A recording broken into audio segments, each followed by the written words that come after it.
Let us draw a timeline in which each unit is 1 second long. At the initial point, the velocity of the object is 0. It means that the object is stationary. What if the object slowly increases its velocity? After 1 second, it's 5 meters per second. After another second, it's 10 meters per second, then 15 meters per second, and finally achieves a velocity of 20 meters per second, which it maintains. What is happening here? The velocity of the object is changing every second. The change in velocity each second is a gain of 5 meters per second. So for 4 seconds, the vehicle maintained a constant acceleration of 5 meters per second squared. Why do I say constant acceleration? It's because the velocity is changing by a constant amount each second. It is also referred to as uniform acceleration. What is non-uniform acceleration then? You can probably guess. Let's take a similar example in which the body is at rest initially. Again, it slowly increases its velocity.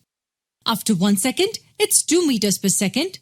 After another second, it's 5 meters per second, then 9 meters per second, and then 10.5 meters per second.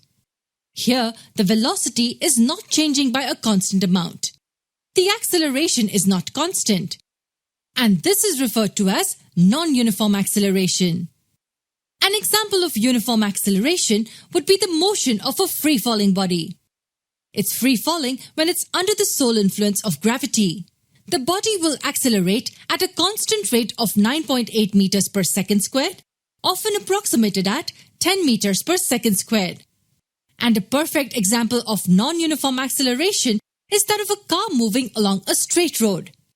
It changes its speed by unequal amounts in equal intervals of time. Now that we have started talking about cars, let's end the video with an interesting example. Often when a car moves past really fast, you might hear someone say, "Wow, that car was accelerating fast."